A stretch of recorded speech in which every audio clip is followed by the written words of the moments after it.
सैयदना मौलाना मोहम्मदिन वाला अली सैयदना मौलाना मोहम्मदिन बारिक वसल्लम। मुहर्रम के महीने से चंद दिन पहले जो नात पढ़ी थी, लोगों की ख्वाहिश यही है कि वापस वो कलाम पढ़ा जाए। एक दो आदमी ने कहा था, मैं आप हजरात के सामने वही कलाम सुनाने के लिए हाजिर आया। एक मरतबा और दुरूद पाक पढ़ें, अल्लाहुम्मा सल्ली अला सैयदना मौलाना मोहम्मदिन वाला अली सैयदना मौलाना मोहम्मदिन बारिक वसल्लम।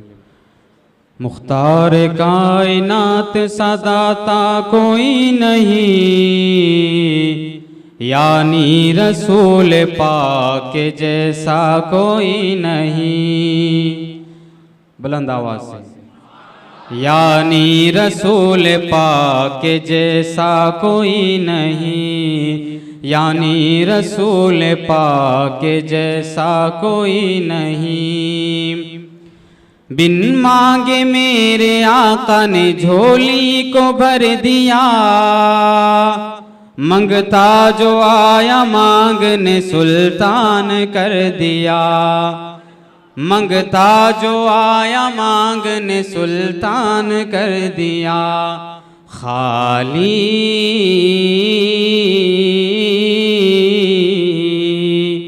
खाली दरे हुजूर से लौटा कोई नहीं, मेरे रसूल पाक के जैसा कोई नहीं, यानी रसूल पाक के जैसा कोई नहीं। हजरत फारूक आज़म की शान में, फजले खुदा से देखिए ज़ीशान हो गए, आए थे कत्ल करने मुसलमान हो गए। बुलंद आवाज से कह दो, हजरत फारूक आज़म के इस्लाम लाने के बाद इस्लाम में 4 चांद लग गए। फजले खुदा से देखिए ज़ीशान हो गए, आए थे कत्ल करने मुसलमान हो गए, आए थे कत्ल करने मुसलमान हो गए। बोले उमर के आप सा आका कोई नहीं, यानी रसूल पाक जैसा कोई नहीं, यानी रसूल पाक जैसा कोई नहीं। मुख्तार कायनात सदाता कोई नहीं, यानी रसूल पाक जैसा कोई नहीं। इमाम आली मकाम की शान में, सजदे में सर कटा के शहे मशरिक़ैन ने ऐलान कर दिया था ये हजरत हुसैन ने, ऐलान कर दिया था ये हजरत हुसैन ने। सजदे में सर कटा के शहे मशरिक़ैन ने ऐलान कर दिया था ये हजरत हुसैन ने।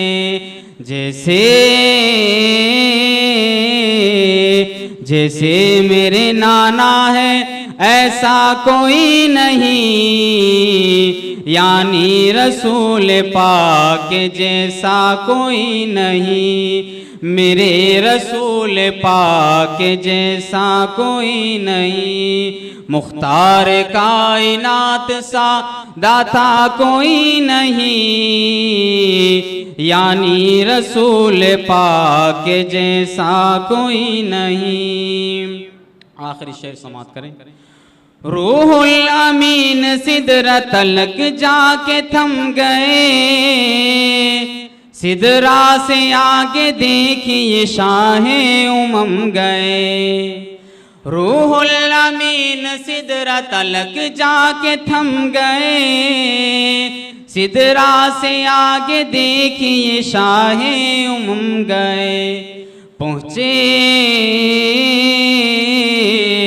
पहुँचे जहाँ नबी वहाँ पहुँचा कोई नहीं, यानी रसूल पाक जैसा कोई नहीं, मेरे रसूल पाक के जैसा कोई नहीं। नारे तकबीर बुलंद करें, नारे तकबीर, नारे रिसालत, जश्न शोदाए करबो बला।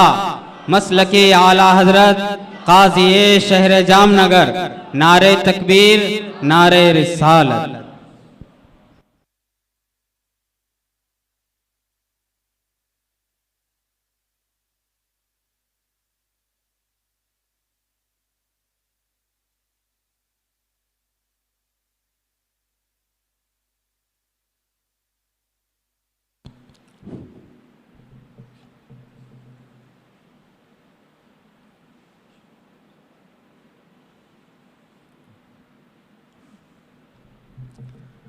मुअज़्ज़ज़ सामीन किराम, बिरादरान मिल्लत इस्लामिया,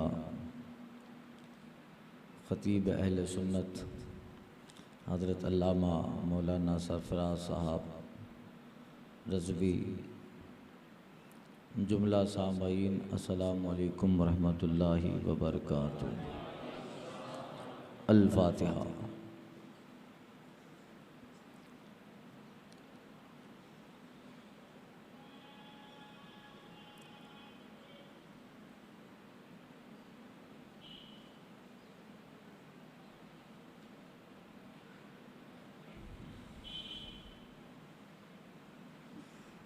इन्नल्लाह व मलाइकतहु यसल्लूना अलन नबी या अय्युहल्लज़ीना आमनू सल्लु अलैहि व सल्लिमू तस्लीमा। सय्यदना मुहम्मदिन व आलिहि व बारिक व सल्लिम बिरहमतिक या अरहमर राहिमीन। नहमदुहु व नुसल्ली व नुसल्लिमु अला हबीबिहिल मुस्तफ़ा व आलिहि तय्यबीन व सहाबी ताहिरीन असहाबल हुदा व उलमाए मिल्लतिही व शुहदाए मुहब्बतिही असहाबन नुक़ा वत्तुक़ा। अम्मा बाद, फ़अऊज़ु बिल्लाहि मिनश शैतानिर रजीम, बिस्मिल्लाहिर रहमानिर रहीम। वला तक़ूलू लिमन युक़्तलू फ़ी सबीलिल्लाहि अमवात बल अहयाउम वलाकिन ला तशऊरून। सदक़ल्लाह व सदक़ रसूलुहुन नबियुल अमीनुल करीम वल रऊफ़ुर रहीम वल्हम्दुलिल्लाहि रब्बिल आलमीन। बारगाह रहमत आलम, रहमत तमाम, मरकज़ अक़ीदत ख़त्म मरतबत मुस्तफ़ा जान रहमत, शम्मे बज़्म हिदायत नो शए बज़्म जन्नत, शहर यार इरम ताजदारी हरम नो बहारी शफ़ाअत, जाने आलमीन तहा व यासीन, खलीलुल्लाह ने हक़ से जिनके लिए दुआएँ की, ज़बीहुल्लाह ने वक्त ज़बह जिनकी इल्तिजाएँ की, वो बन के रोशनी फिर दीद याक़ूब में आया, जिसे यूसुफ़ ने अपने हुस्न के नए रंग में पाया। वो जिनके नाम पे शाहे सुलेमान ने गदाई की, जिनकी याद में दाऊद ने नग़मा सराई की, दिल यहया में अरमा रह गए जिनकी ज़ियारत के, लबे ईसा पे आए वास जिनकी शान रहमत के। वो नबियों में आला लक़ब पाने वाला, मुरादे गरीबों के बरलाने वाला, उतर कर हिरा से सूए कौम आया, एक नुस्ख़े कीमिया अपने साथ लाया। हुज़ूर अहमद मुज्तबा मुहम्मद मुस्तफ़ा अलैहि तहियत वस्सना फ़िदाहु अबी व उम्मी की बारगाह क़ुद्स में दुरूद शरीफ का नजराना पेश करें। पढ़ें अल्लाहुम्मा सल्लि सय्यदना व मौलाना मुहम्मदिन तिब्बिल क़ुलूब दवाइहा व आफ़ियतिल अब्दान व शिफ़ाइहा व नूरिल अब्सार व ज़ियाइहा व आलिहि व सहबिही दाइमन अबदा। डूबे ना जो फलक पर वो सितारा हुसैन है, डूबे न जो फलक पर वो सितारा हुसैन है, टूटे हुए दिलों का सहारा हुसैन है।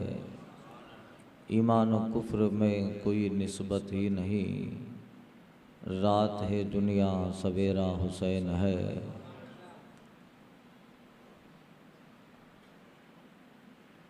मरके मिली है ज़िंदगी ए जावेदा, होके शहीद मिली है ज़िंदगी ए जावेदा। ज़िंदा था और आज भी ज़िंदा हुसैन है, बज़्म रसूल पाक में देखा है राज ने, सरकार हैं चराग़ उजाला हुसैन है। इमाम पाक की बारगाह क़ुद्स में नज़राने मोहब्बत पेश करने के लिए हम और आप इकट्ठा हैं। अल्लाह ने उन्हें बेशुमार शोहरत दवाम और कभी न ख़त्म होने वाली ज़िंदगी अता फरमाई है, जिसका बयान सबूत ये है कि आज हम और आप उनकी बारगाह में नज़राने मोहब्बत पेश करने के लिए यहाँ पर इकट्ठा हैं।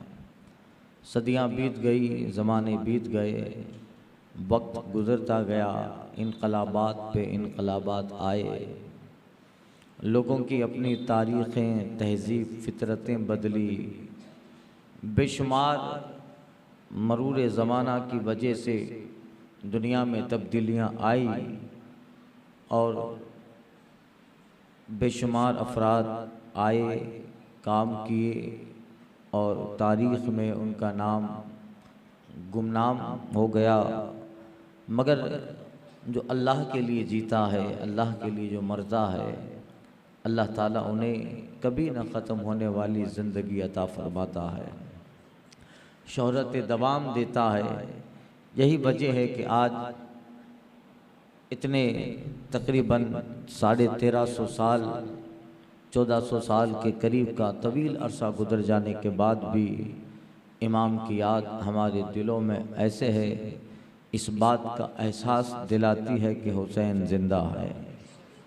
दुनिया में जो अपने लिए आता है, जीता है अपने लिए, मर अपने लिए जाता है, 10-15 साल के बाद उसकी औलाद भी उसको भूल जाती है, 25-50 साल के बाद तो आबादी में पता भी नहीं चलता कि इस नाम का आदमी कोई यहाँ रहता था। मगर जो अल्लाह के लिए आता है, अल्लाह के लिए जीता है, अल्लाह के लिए कुर्बानियाँ पेश करता है और उसकी ज़िंदगी का मकसद सिर्फ़ और सिर्फ अल्लाह की बंदगी और अल्लाह के दीन इस्लाम की तबलीग होता है, तो फिर अल्लाह उन्हें उनकी खिदमत जलीला उनके इस तबलीगी मैदान में आने वाली मुसीबतें, मशक्क़तों और तकलीफ़ों को झेलने के बाद, इम्तिहान से गुज़रने के बाद नेमत के तौर पे अल्लाह ताला जो उन्हें मकाम और इम्तिहान से गुज़रने के बाद दर्जे देता है, दुनिया कहती है कि हाँ ये इस बात का हकदार है कि उसे इस कदर शोहरत, इस कदर नेमतें अता की जाए। अल्लाह का वादा है, इन्नल्लज़ीना आमनू व अमिलुस्सालिहात सयजअलु लहुमुर रहमानु वुद्दा। जो ईमान ले आए और अच्छे आमाल किए तो रहमान लोगों के दिलों में उनकी मोहब्बतें डाल देगा। इसलिए बुज़ुर्गों को याद किया जाता है। अल्लाह ताला हर बंदे को उसके अमल के मुताबिक जज़ा देता है और उसके आमाल खुलूस के मुताबिक अल्लाह ताला उनकी मोहब्बत अपने आम बंदों के दिलों में उतार देता है।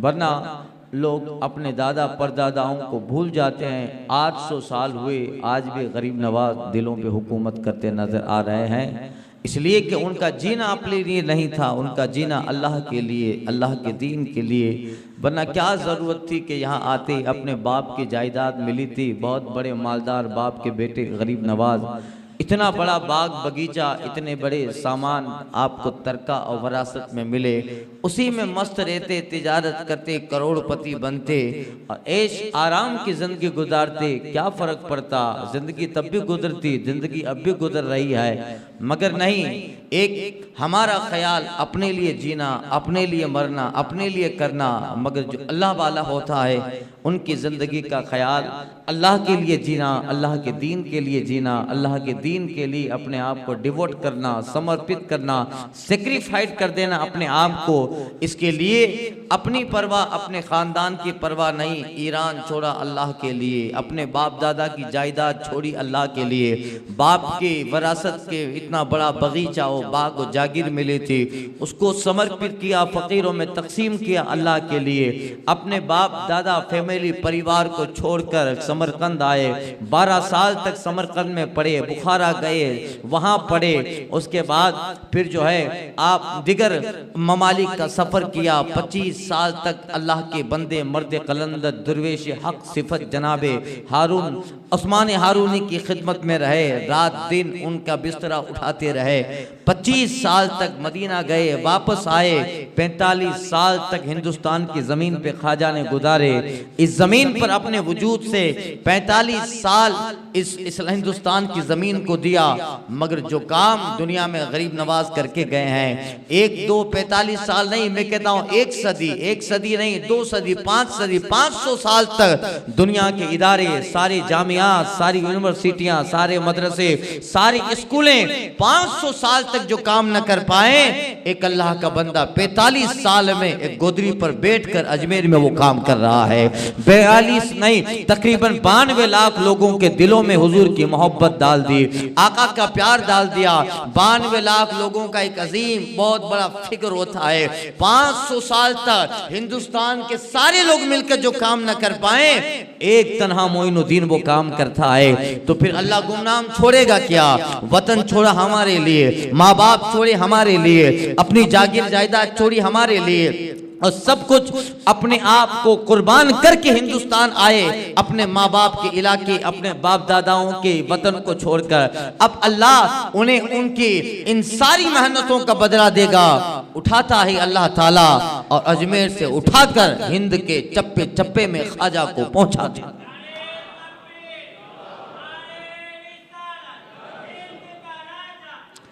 ताकि लोग जान ले कि जो काम करता है अल्लाह ताला उन्हें इज्जत अता फरमाता है, अल्लाह उन्हें मर्तबे देता है।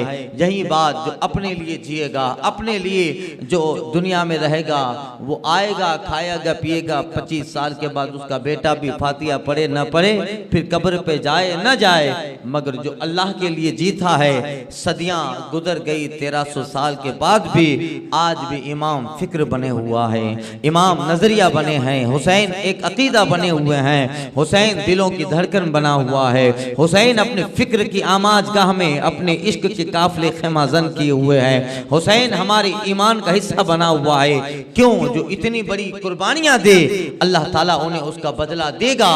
जितना बदला दिया उस वक्त मैदान करबला में पता चल गया कि इमाम पाक किस तरह कुरान की आयत जो अल्लाह ने फरमाया, वला तक़ूलू लिमन युक़्तलू फी सबीलिल्लाहि अमवात, जो अल्लाह के लिए अल्लाह की राह में कत्ल किया जाए, उन्हें मुर्दा न कहो, वो जिंदा है। शायद कि इसकी तफसीर बाद में कोई आदमी समझे न समझे, उसको प्रैक्टिकल दिखाना है। वाक़िया सुना है, इमाम पाक का सर पाक करबला, करबला से फिर कूफा, कूफा से दमिश्क यानी मुल्क के शाम ले जाया गया। इस पूरे रास्ते में इमाम पाक कुरान मजीद की तिलावत करते हैं, और जब इमाम पाक का सर दमिश्क पहुंचता है, एक मुहज्जर सालबा नामी यजीद को खबर देता है। ये आगे वाक़िया सुनाऊंगा, ये सरसरी तौर पर बन आप कहोगे कि 4 दिन गुजर गए, हुसैन का तो नाम ही नहीं आया है, इसलिए इमाम पाक का जिक्र चलते चलते कर रहा हूँ। इमाम पाक के सरे पाक को जब ले जाया गया, यजीद के अमीरुल मोमिनीन होने के नारे लगते हैं, और एक आदमी यजीद के दरबार में जाकर खबर देता है कि हुसैन बिन अली को शिकस्त हुई, और तोहफा में अहले इराक, अहले शाम के लिए हुसैन का सर तोहफतन भेजे हैं। ये सुनना था, यजीद ने पूरे दमिश्क की गलियों में ऐलान करवा दिया, शादियाने बजाओ, ढोल तमाशे हो, लोगों को संवरने का हुक्म दे दो,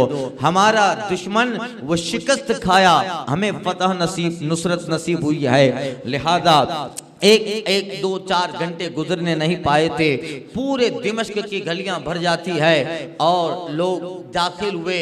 करबला से जो आए थे यजीदी दाखिल हुए और सब घोड़े पर, उनके हाथों में नेज़ा, नेज़े पर इमामों के शहदाए करबला के सर हैं और सबसे आगे इमाम पाक का सर। ये लोग शान से गोया अपने एतबार से दाखिल हो रहे थे और यहाँ देखो तो कई हजार लोगों का मजमा है जो यजीद के अमीरुल मोमिनीन होने का नारा लगाता है, यजीद के फतेह और फातिह होने का नारा लगाता है।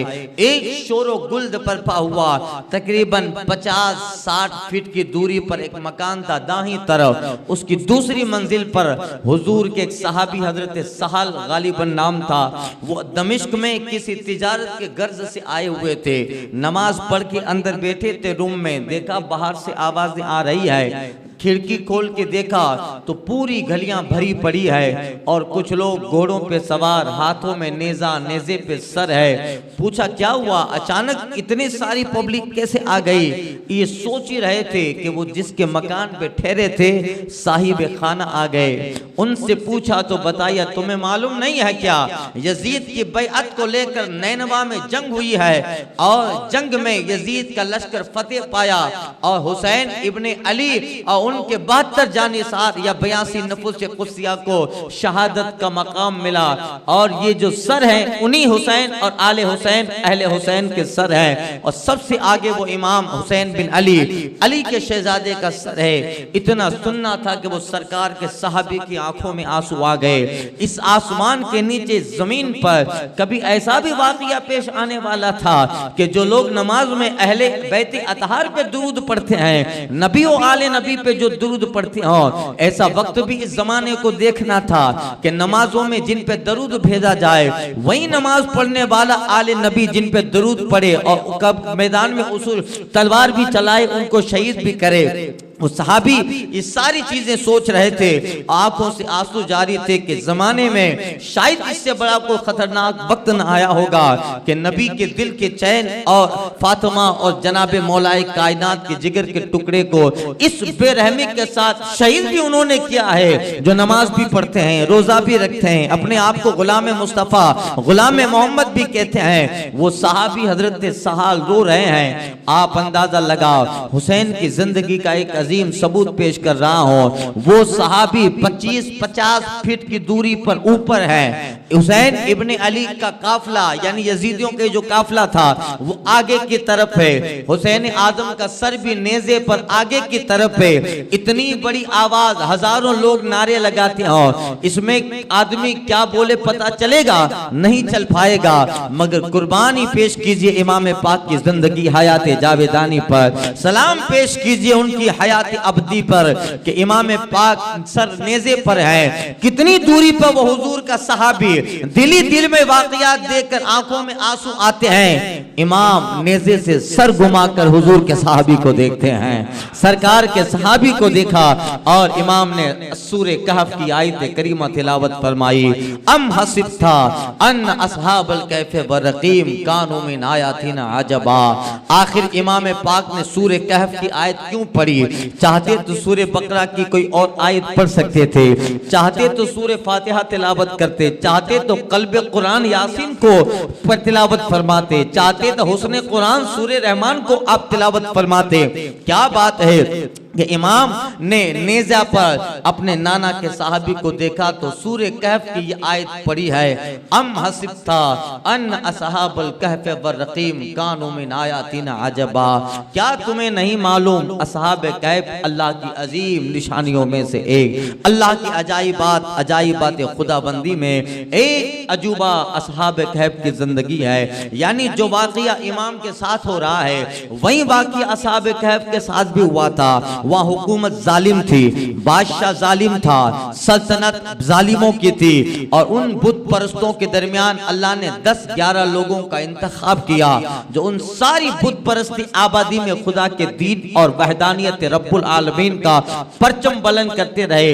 जब तक उन लोगों ने चाहा असहाब कहफ ने दीन का काम, दीन की खिदमत की, मगर बादशाह जालिम था, हुकूमत जालिम थी, सल्तनत जालिम, रियाया जालिम थी। लिहाजा उन लोगों को को सताने और मारने का प्लान बनाया कि इनको कत्ल कर दो। कौन है जो ये एक अल्लाह का नारा, एक अल्लाह की बात करते हैं? उनको मारने के लिए बादशाह सिपाही भेजता है और अल्लाह इन असहाब के पे इल्हाम करता है, जाओ और फुला गार में पनाह ले लो।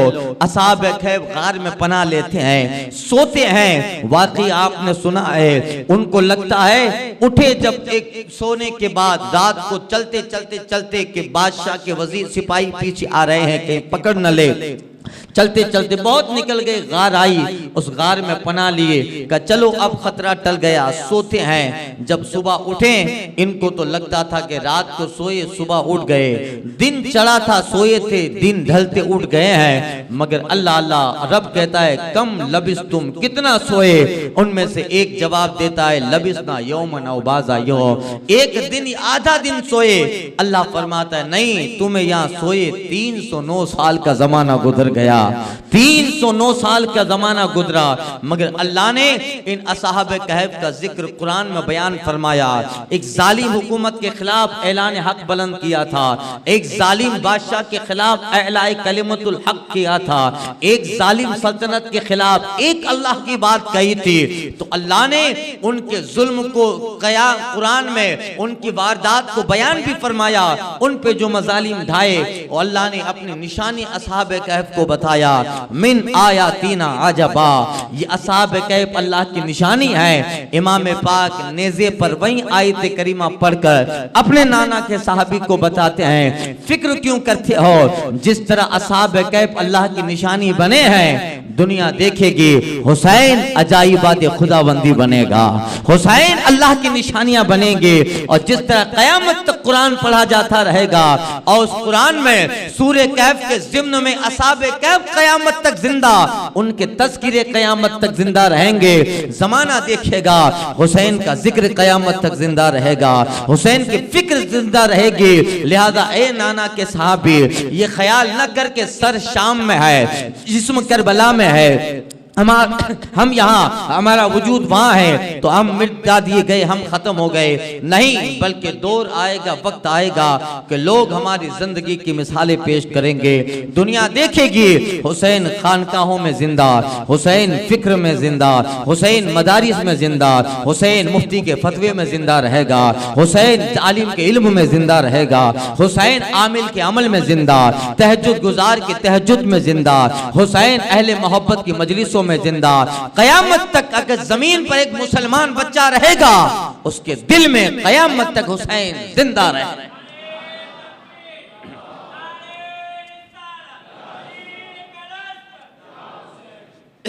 गोया इमाम पाक अपनी हयात का एक अजीम सबूत पेश कर रहे हैं। गोया आपकी जिंदगी सब्र का नाम, जिंदगी जुल्म का नाम मौत है, सब्र का नाम जिंदगी, जुल्म का नाम मौत है। मिट गए तुम यजीदियो, जिंदा मेरा हुसैन है। बज़्मे रसूल पाक में देखा है राज ने, सरकार है चिराग उजाला हुसैन है। हज़रात खैर, इमाम पाक की हयात ये मुबारक है। आने वाले वक्त में इंशाअल्लाह हम और आप ये सारी चीज़ें समाप्त करने वाले हैं। फारूक आज़म की बारगाह में नजराना मोहब्बत पेश करना था। कल मैंने अपने बयान में आपसे अर्ज किया था किस तरह हज़रत सैयदना फारूक आज़म रज़ियल्लाहु ताला अन्हु ने अपने दौर खिलाफत में, अपने अयाम सल्तनत अमीरुल मोमिनीन होने के दौर में आपने निज़ाम सल्तनत किस तरह कायम किया। आपकी वजह से अदल फारूकी के नाम से दुनिया में मशहूर हुआ। आज भी मौरिखीन जब फारूक आज़म का नाम लेते हैं तो फिर उनके कलम बरजस्ता फारूक आज़म की बारगाह में मोहब्बत के नजराने पेश करने के लिए रवां हो जाते हैं। इसलिए फारूक आज़म को रसूल पाक सल्लल्लाहु अलैहि वसल्लम की हयात ने इस कदर दुनिया में चमकाया, मुनव्वर और मुजल्ला किया कि आज फारूक आज़म का जब जिक्र सुनो तो फिर अंदर से ईमान जिला पाता है। अदल ऐसा था कि यकीनन आपकी बेशुमार करामतें तो ऐसी हैं जनाब फारूक आज़म की कि वो इहाताए इल्म कलम और किरतास में नहीं आ सकते। इस कदर करामतें आपकी ज़िंदगी हयात तय्यबा में वाक़ हुई। हज़रत अमर बिन आस जब मिस्र के गवर्नर मुकर्रर होते हैं और वहाँ इस्लाम का गलबा आया, इस्लाम उस ज़मीन पर अपनी जड़ें मजबूत करता है, तो अब कुछ लोग हज़रत अमर बिन आस के पास आए कि हज़रत हम पूरे मिस्र में लोगों के लिए जो पानी किफ़ायत करता है वो पानी दरियाए नील का पानी है, और इस दरियाए नील की एक खासियत है कि हर साल एक औरत को उसके किनारे जाकर ज़बह करना पड़ता है, बलि चरानी पड़ती है। जब एक औरत बलि चढ़ती है तब इस दरिया से पानी निकलता है, वरना ये नील खुश्क हो जाता है, कहत पड़ता है, खेती बाड़ियाँ सूख जाया करती हैं।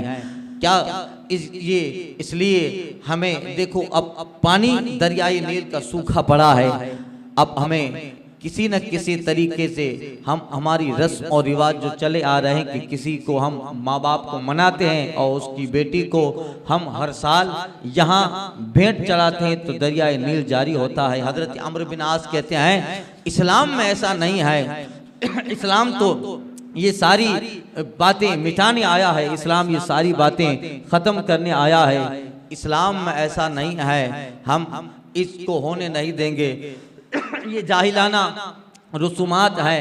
ये कहकर हज़रत अमर बिन आस मदीना में हज़रत फ़ारूक आज़म को ख़त लिखते हैं कि हज़रत मैंने तो ये जवाब दिया, यहाँ ऐसे हाल है। फ़ारूक आज़म तारीफ़ करते हैं अमर बिन आस की, तुमने अच्छा किया, सही जवाब दिया। और एक ख़त हज़रत फ़ारूक आज़म मदीना से दरियाए नील मिस्र के नाम लिखते हैं का ये ख़त हज़रत अमर बिन आस से कहते हैं कि ये ख़त नील के अंदर डाल देना, दरिया में डाल देना, नील समंदर से मिल जाता। बहुत बड़ा मिस्र, अफ़गान और कई एक मुल्क, कई एक कंट्रियों को आज भी उसका पानी पहुंचता है, दरियाए नील, दरियाए फुरात। इसको तो जन्नती नहरें, जन्नती दरिया कहा गया हदीस में, मिन नहरानिल जन्ना, जन्नत की 2 नहरें हैं नील और फुरात। अल्लाह ने उन्हें दुनिया में रखा, यही नील और फुरात जन्नत में भी रहेंगे।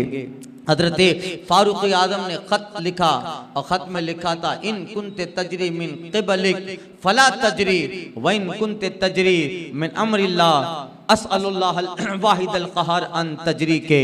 ए दरियाए नील हादा मिन अब्दुल्लाह अमीरुल मोमिनीन उमर बिन ख़त्ताब, ये ख़त अल्लाह के बंदे अमीरुल मोमिनीन उमर बिन ख़त्ताब की तरफ से इला नील मिस्र, मिस्र के दरिया को है लिखा था। अगर तू अपने से जारी होता है ए दरियाए नील तो तेरी जरूरत नहीं है कल से मत जारी होना, अगर तू अल्लाह के हुक्म से जारी होता है तो मैं उस अल्लाह से अर्ज करूंगा कि मौला तू अपने हुक्म से इस दरिया को जारी कर दे। ये ख़त गवर्नर मिस्र जनाब अमर बिन आस के पास पहुंचा और वो ये ख़त रात को दरियाए नील में डालते हैं। जब देखा दरियाए नील, सुबह जब लोग उठते हैं तो क्या देखा कि 7-7 फीट पानी दरियाए नील में आ गया था, 7 फीट पानी जारी, और देखा तो पूरा नील मिस्र भर गया। वो जाहिलों की रस्म, जाहिलाना रस्म खत्म हुई और फारूक आज़म का ये ख़त पाकर मिस्र ऐसे जारी हुआ है कि दरियाए नील आज तकरीबन 1300 साल के बाद भी कभी भी वो नील खुश्क नहीं हुआ। ये जो है दरियाए नील इस तरह जारी हुआ। अब आप ये जनाब फारूक आज़म रज़ी अल्लाह, इस तरह बेशुमार आपकी करामतें और अल्लाह ने आपको वो रोब व दबदबा, क्योंकि आपको एक आइडियल बनना है ज़माने में, क़यामत तक आने वाले लोगों के लिए एक मिसाल पेश करनी है। इसलिए फारूक आज़म का अदल भी अल्लाह तबारक व तआला ने अदल फारूकी से इस तरह मशहूर किया। किसी की दीन है, दीन में किसी की परवाह नहीं, किसी की रियायत नहीं है। एक बहुत बड़ा बादशाह था जबला बिन अहम गस्सानी, कबीले औस और खजरत, ये जाकर मुल्क के शाम में आबाद हुए चश्मे गस्सान के करीब। और ये कबीला फिर आगे बढ़ता बढ़ता इतना आगे बढ़ा कि उसने एक सल्तनत की शक्ल इख्तियार कर ली और ये सल्तनत गस्सानिया के नाम से मशहूर हुए। रूम के बादशाह कैसर से उनके अच्छे ताल्लुकात हो गए। ये सब बुत परस्त थे, मगर कैसर रूम से मुसाहबत की वजह से फिर ईसाई बन गए। जबला बिन अहम गस्सानी बहुत बड़ी ताकत का मालिक सरकार सल्लल्लाहु अलैहि वसल्लम ने बादशाहों को खत लिखना जो शुरू किया और इस्लाम की दावत दी बादशाहों को, किसरा भेजा, कैसर को भेजा, जबला बिन अहम को भेजा, जितने भी बादशाह और सल्तनतें थी उन सबको आका ने खत भेजा और कहा कि मैं अल्लाह का पैगंबर हूं, एक अल्लाह की तरफ तुम्हें बुलाता हूं। जब हुजूर का कासी हजरत शुजा सरकार के साहबी ये खत लेकर मुल्क शाम बादशाह गस्सानी के पास जाते हैं, उस वक्त जबला बिन अहम गस्सानी कैसर रूम की दावत से फारिग था और कैसर रूम का बादशाह भी किसरा को शिकस्त देने के बाद शुक्राना अदा करने के लिए बैतुल मुकद्दस आया हुआ था और उसकी पूर तकल्लुफ एक दावत में जबला बिन अहम गस्सानी मशगूल था।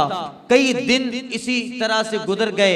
आखिर हुजूर के कासिद हजरत शुजा को मौका मिला और वो रसूलुल्लाह का खत जबला बिन अहम को पहुंचाते हैं। जब उसने खत खोला तो खत में लिखा हुआ था, मैं अल्लाह का पैगंबर, अल्लाह का रसूल हूँ, मैं इस्लाम की तरफ तुम्हें दावत देता हूँ। ऐ बादशाह गस्सानी, इस्लाम ले आ, तुम्हारा मुल्क सलामत रहेगा, वरना तुम्हारे मुल्क के टुकड़े टुकड़े हो जाएंगे। ये खत जिसमें ये सारी तहरीर थी, बादशाह ने जब देखा अपना रोब दबदबा, अपने सिपा, अपने लश्कर, इन सब का ख्याल उसके दिमाग में, उसने कहा कि कौन है जो मुझसे मेरी सल्तनत छीन सकता है। ये कहकर हुजूर के खत को जबला बिन अहम गस्सानी ने फाड़ दिया और सरकार के कासिद से कहा कि जाओ तुम अपने पैगंबर से मेरा ये पैगाम दे दो, हम कोई इस्लाम कबूल नहीं करेंगे, बल्कि इंतजार करो, हम खुद मदीना आकर मदीना की ईंट से इंस बजाने वाले हैं। सरकार के कासिद हजरत शुजा मदीना आए और हुजूर को जब पैगाम दिया, आका फरमाते हैं बादा मुल्क हो, यानी गस्सानी सल्तनत खत्म हो गई, उसके टुकड़े टुकड़े हो गए। उसके बाद फिर उस सल्तनत ने थोड़ा जोर इख्तियार किया, यहाँ तक कि मदीना के लोग एक वक्त तो डर गए थे कि इतनी बड़ी फौज लेकर अगर गस्सानी आएगा तो फिर वो बहुत सारा नुकसान पहुंचाएगा, बहुत सारी बर्बादियों का सामना करना पड़ेगा। मगर चूंकि अंसार रसूलुल्लाह पे ईमान ले आए थे और अंसार ही का ये कबीला औस व खजरत फिर बाद में जाकर वो मुल्क शाम में पनाह लिए और गस्सानी सल्तनत बन गई, तो उस बादशाह के दिल में इस्लाम की खूबियां तो थी कि इस्लाम एक सच्चा मजहब है जो अपनी खूबियों की बुनियाद पर लोगों के दिलों पे हुकूमत करता है। इन सारी खूबियों की वजह से उसने हमले के इरादे को तर्क कर दिया, यहाँ तक कि सरकार इस जाहिरी दुनिया से पर्दा फरमा गए। हजरत अबू बकर सिद्दीक का दौरे खिलाफत आया, आप भी इस दुनिया से पर्दा फरमा गई। जब फारूक आजम का दौरे खिलाफत आया तो कुछ बातें ऐसी हुई जिस बातों ने हजरत फारूक आजम के दौर की कुछ बातें ऐसी हुई जिस बातों ने जबला बिन अहम गस्सानी के दिल में और ज्यादा इस्लाम की अजमत को दिल डाल दिया। उसके ज़हन फिक्र भी इस बात पे आमादा हुए कि इतनी बड़ी सल्तनत के मालिक हैं, अगर हम इस्लाम ले आए और दीन कबूल कर ले तो ये सल्तनत भी मजबूत होगी और हमें इस्लाम लाने के बाद बेशुमार फवाइद भी मिलेंगे।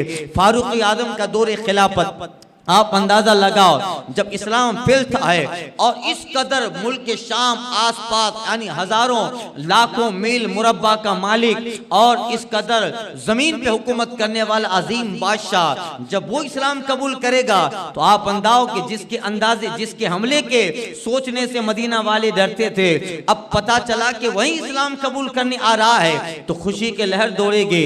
फारूक आजम को जबला बिन अहम गस्सानी खत लिखता है कि हम तुम्हारे यहाँ आकर मदीना में इस्लाम कबूल करना चाहते हैं। ये खत जब फारूक आजम को मिला और सहाबा और दीगर अहले मदीना ने जब खत पढ़ा तो पता चला लोगों में खुशी की लहर दौड़ी कि जिसके हमले का डर था वो आप ईमान ले आएगा, इस्लाम कबूल करेगा। इतनी बड़ी सल्तनत का बादशाह, इतनी बड़ी राजधानी और सरबरा और ममलकत का सरबरा, यकीनन वो ईमान ले आएगा तो कितना जबरदस्त फायदा होगा।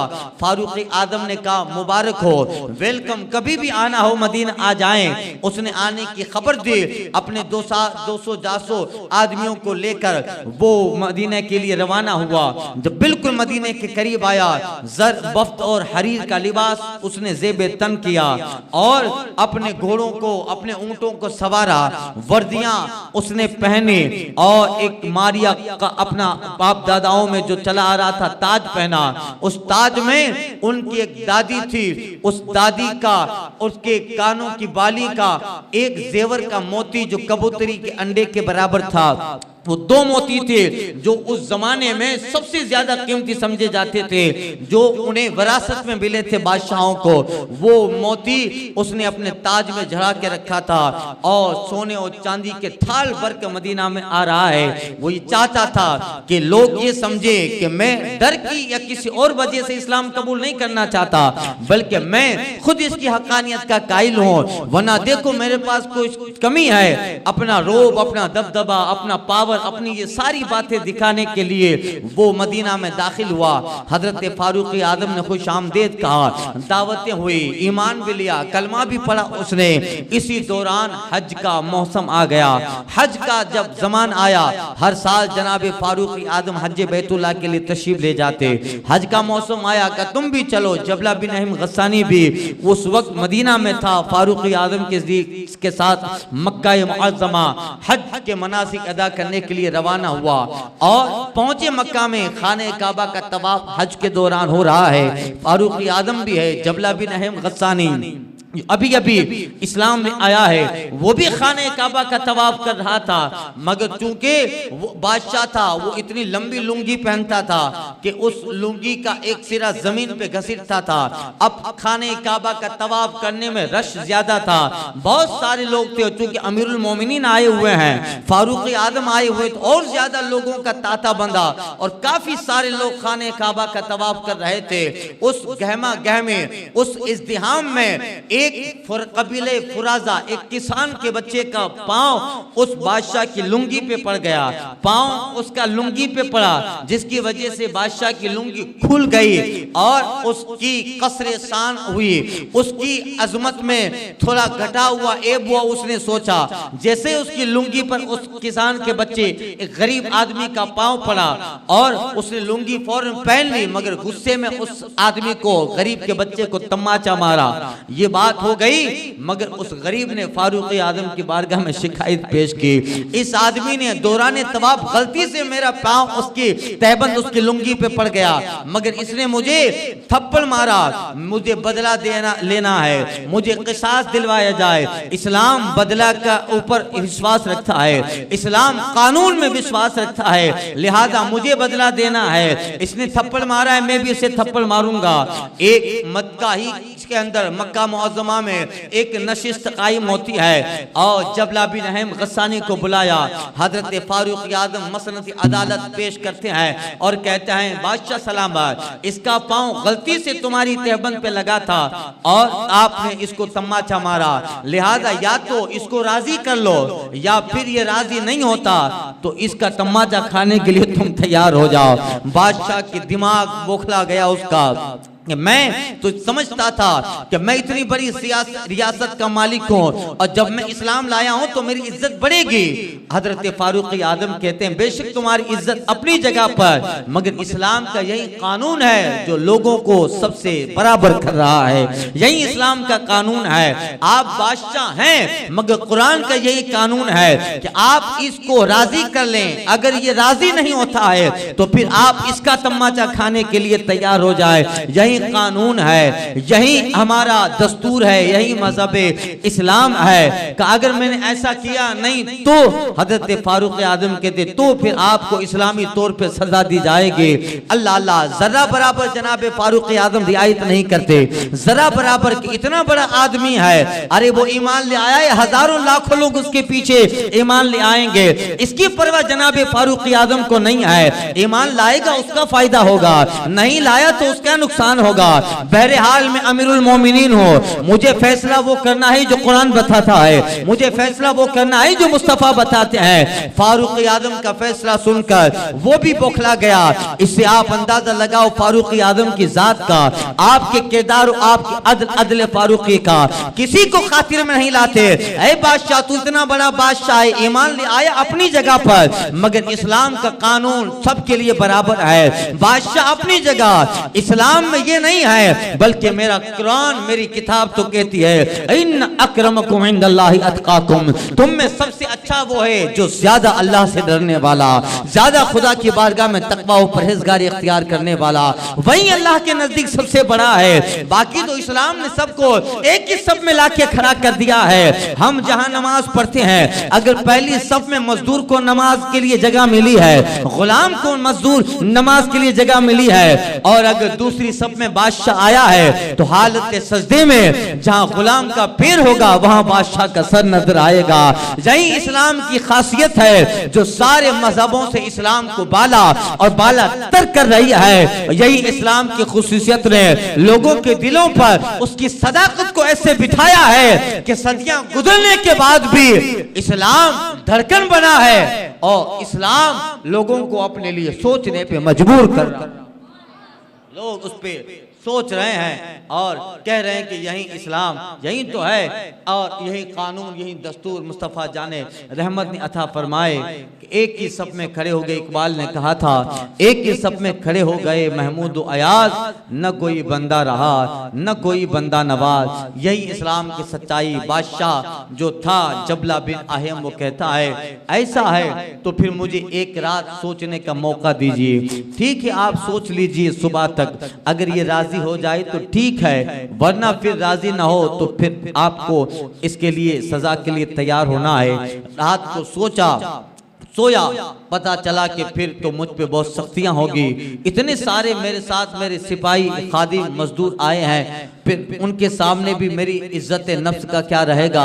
रातों रात जबला बिन अहम गस्सानी फिर भाग गया कैसर रूम की तरफ और फिर मुर्तद हो गया, यानी इस्लाम लाने के बाद फिर मजहब नसरानी इख्तियार कर लिया। ये बात यहीं पर, मगर इसमें बताना यह है कि जनाब फारूक आजम के इन्हीं किरदार, इन्हीं कुरान और अल्लाह के दीन के कानून को जमीन पे नाफिज करने के अटल फैसले ने जनाब फारूक आजम को सारी दुनिया में एक मुमताज अलग शख्सियत बना दिया। इसलिए हजरत अयाज बिन गनम करके एक साहब थे जिनको मिस्र का गवर्नर हजरत फारूक आजम ने मुकर्रर किया था। सलमा करके एक साहब थे, सलमा बिन औका, उनको उनके पीछे लगाया था कि जाओ उनको हमने हाकिम मिस्र बनाया है। अयाज बिन गनम को देखो उनका रवैया कैसा है। जब जाके देखते हैं तो क्या देखा कि जो अयाज है बिन गनम, अयाज बिन गनम, हजरत फारूक आजम की एक आदत थी कि जब कभी आप किसी को कहीं का हाकिम मुकर्रर करते उससे वसीयतें नसीहतें करते थे। हाकिम बन जाओ यानी लोगों में बड़े बनोगे, हाकिम है सूबे का गवर्नर सीएम बनते, मगर आप उन्हें नसीहत फरमाते तुर्की घोड़े पर कभी भी सवार ना होना, रेशम का कपड़ा नहीं पहनना और अपना दरवाजा किसी साइल के लिए बंद नहीं करना, अपने साथ निगहबान गार्ड मुहाफिज नहीं रखना है, कभी भी अपने दस्तरखान पे 2 सालन साथ में जमा नहीं करना है। ये सारी वसीयतें नसीहतें फारूक आजम करते जब किसी को कहीं का गवर्नर मुकर्रर करते और फिर उसे वहां का गवर्नर मुकर्रर करते, उसके पीछे भी 2-4 लोगों को लगा देते। हजरत फारूक आजम ने इस तरह बेशुमार लोगों को माजूल भी किया था, मगर अयाज बिन गनम करके एक साहब थे, देखा कि वो रेशम का कपड़ा पहने थे या कोई काम ऐसा था जो फारूक आजम रज़ी अल्लाह ताला अन्हों ने वसीयत नसीहत की, उसके खिलाफ उसने मिस्र में किया। फौरन अपने साथियों को भेजकर बुलाया और कहा कि तुम इंसान पे हुकूमत करने के काबिल नहीं हो। एक कंबल दिया टाट का, 10-15 ऊंट दे दिए कि जाओ आज से तुम्हें मिस्र की गवर्नरी के पद से निकाला जाता है, सुबह ये 15 ऊंट लेकर मदीना की चरवाह गाह में चराने चले जाना। और फिर उन्हें वही काम सौंप दिया कि तुम हुकूमत करने के काबिल न हो, नहीं हो। इस तरह बेशुमार फारूक आजम के उन्हीं रवैयों, उन्हीं सख्तियों की वजह से अल्लाह ताला ने वो असर दिया था कि शाम में रहने वाला गवर्नर गवर्नर, फारूक आजम मदीना में है, उनका बिठाया हुआ मुल्क शाम का गवर्नर। रात को उस गवर्नर के दिमाग में भी गुनाह करने का ख्याल आता है, मैं इतनी बड़ी सल्तनत शाम का बादशाह हूँ, मेरे दिल में और सारी चीजें दरबार में बैतुल माल और बाल का खजाना हर तरह की आशाई से मौजूद है, आखिर में कब तक इसी तरह रहूं, अपने ओहदे का फायदा न उठाऊं। शाम में रहने वाला वो गवर्नर रात को गुनाह करने का जब तसव्वुर करता है तो फिर ख्याल आता है उमर फारूक आजम मदीना में है, उमर फारूक आजम ने मुझे मुकर्रर किया है। रात को गुनाह का तसव्वुर आता है, मगर उसके फौरन बाद फारूक आजम का जब ख्याल आता है तो दिल से गुनाह का तसव्वुर निकल जाता है। उमर अमीरुल मोमिनीन है, उमर बिन खत्ताब अमीरुल मोमिनीन है, उमर की सल्तनत कायम है। फारूक आजम का ख्याल आते दिल नरम हो जाता है। अल्लाह ने वो रोब दबदबा दिया था। आपकी सल्तनत इस्लामिया, इस्लामी शासन में लोग कहां रहते हो, मगर जब नाम उमर का आता है तो दिल से गुनाह का तसव्वुर खत्म होकर फिर से तकवा और तहारत की नहरें जारी हो। फारूक अब अदल ऐसा था, एक मर्तबा फारूक आजम अपने साथियों से बिछड़ जाते हैं, अलग हुए और उनके साथी कई शिकार के लिए गए थे या कोई माटर था, उनके साथी अलग हो गए, फारूक आजम अलग आ गए। अब चलते चलते साथियों को ढूंढते ढूंढते काफी वक्त निकल गया। हजरत फारूक आजम के साथी मिले नहीं, वो उनको ढूंढ रहे होंगे, ये उनको। इलाका कुछ ऐसा था रेगिस्तान का, कहाँ चले। इतने में फारूक आजम के पास पानी जो था मशक के अंदर, वो पानी भी खत्म हो गया। अब फारूक आजम सोचते हैं पानी भी खत्म है, रेगिस्तान का इलाका, क्या होगा। इतने में जब प्यास की शिद्दत ने फारूक आजम को परेशान किया, बहुत ज्यादा जब प्यास की शिद्दत से परेशान होते हैं, सामने देखा कि एक चरवाहा आ रहा है जिसके पास चंद जानवर बकरियों का रेवड़ है और उसके हाथ में पानी का मशक भी है। वो आया, अब उस चरवाहे को पता नहीं है कि ये अमीरुल मोमिनीन है, वो अब कहीं दूर का इलाका था, नाम तो सुना था मगर देखा नहीं था कि अमीरुल मोमिनीन है। हजरत फारूक आजम बताना मुनासिब भी नहीं समझते कि मैं फारूक आजम में अमीरुल मोमिनीन हूँ। चरवाहा जब बिल्कुल करीब आया, हजरत फारूक आजम कहते हैं कि मुझे इस मशक से पानी पीना है, पानी पिलाएगा। चरवाहा कहता है इस पानी को मेरे आका मुझे सिर्फ सौंपता है कि मैं ही पीऊं, बचे तो वो मेरे आका को पिलाना है, इसलिए कि वो पानी खजूर वाला पानी होता था, नबीज कहते थे, जिसमें नशा नहीं होता था मगर शरबत की तरह वो बड़ा अरब के जमाने में कीमती पानी माना जाता था। कहता है कि इसमें जो पानी है वो पानी मेरे लिए है और उसके अलावा मेरे आका ने किसी को देने की इजाजत नहीं दी। कहा तेरा आका तो थोड़ी देख रहा है, कहना तू पी गया, इतना कहना था। चरवाहा ऊपर देखता है, कहता है चल वो नहीं देख रहा, वो इतना कहना था। हजरत फारूक आजम को ताज्जुब हुआ, अजब चरवाहा है कि इतनी सारी बकरियां हैं, किसी का दूध निकाल दे, मुझे पिला दे, मेरी प्यास खत्म हो जाए। हजरत फारूक आजम से जब ये कहते हैं, चरवाहा कहता है कि नहीं नहीं, ये तो बकरियां मेरी नहीं है, तो मालिक की है, मेरा काम तो इसकी बकरियों को चराना है, मैं किसी के माल में हक तलफी नहीं कर सकता। मालिक को पता चलेगा तो क्या होगा, किसी का हक कैसे मारूं।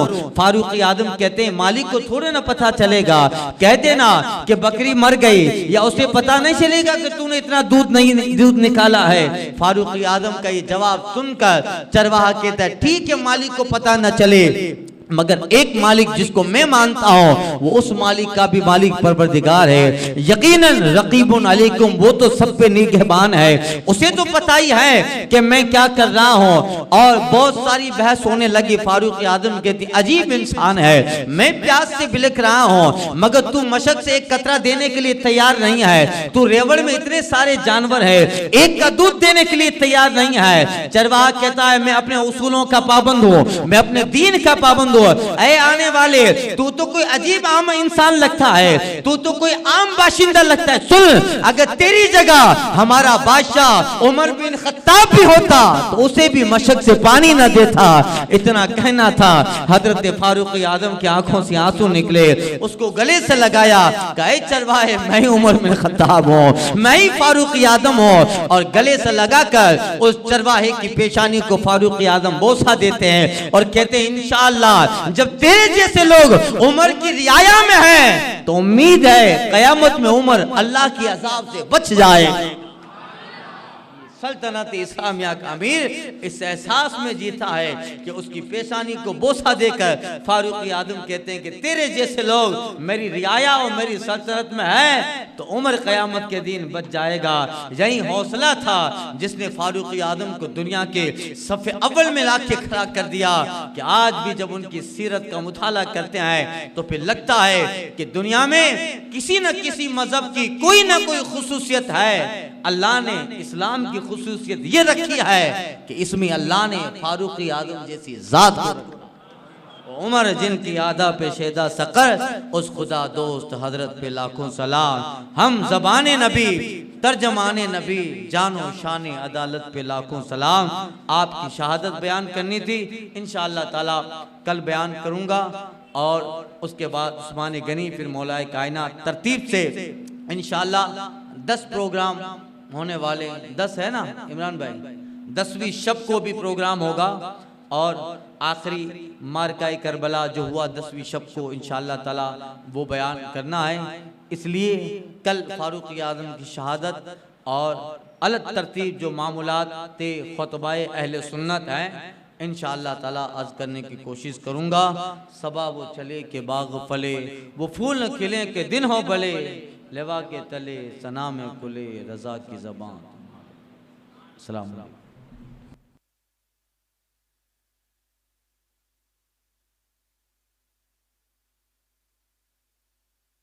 मुस्तफ़ा जाने रहमत पे लाखों सलाम, शमए बज़े में हिदायत पे लाखों सलाम। मुस्तफ़ा